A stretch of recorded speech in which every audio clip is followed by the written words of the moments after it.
Alright, real quick clip. Just got done feeding and haying all the bunnies.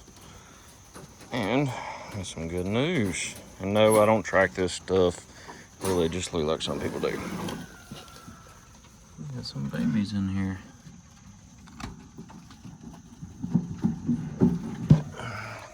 She must have had them yesterday. And she's just a mix. Go from up around meat camp in North Carolina. And this one here, let me see there, girl.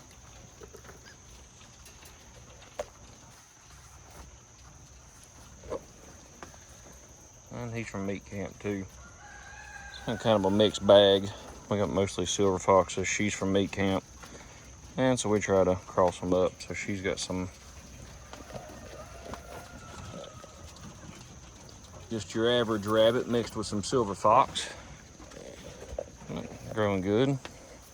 This fella here, destined for the stew pot. He's the first silver fox buck we've had out of this. Good looking fella, got a nice hide on him. I'll have to keep that outfit. I'd say she is not being cooperative. I'll have to come back and check when she ain't being shy.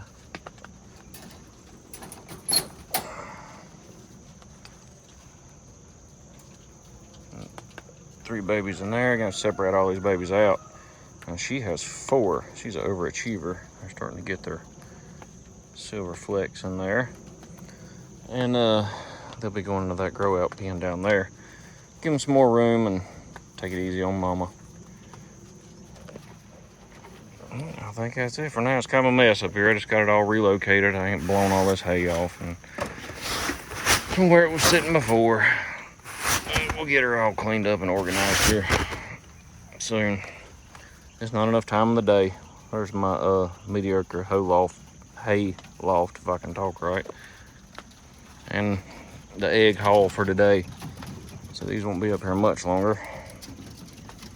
I was thinking about it from a preparedness standpoint, which we haven't talked about a huge amount up to this point, but we're pretty big into that stuff.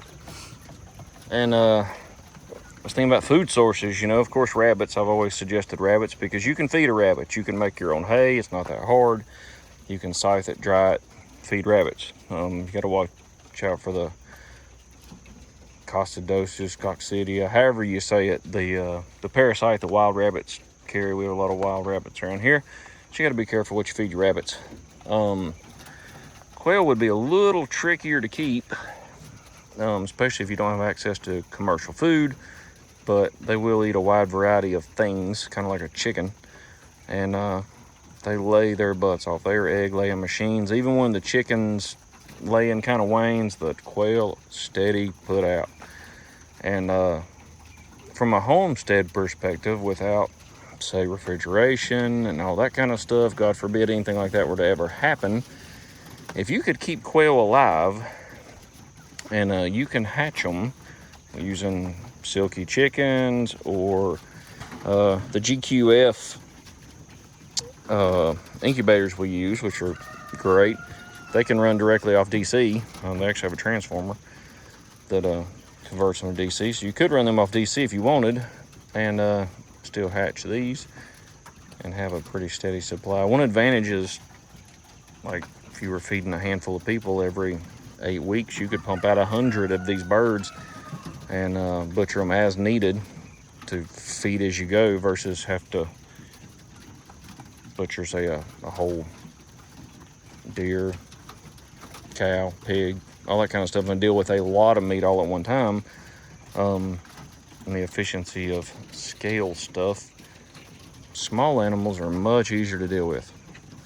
You don't have to worry about long-term meat preservation. You can kind of eat them as you go, if that makes sense. So, might be applicable in that way. I might try some feed options, just kind of play with these and see how it works out. And I'll let y'all know.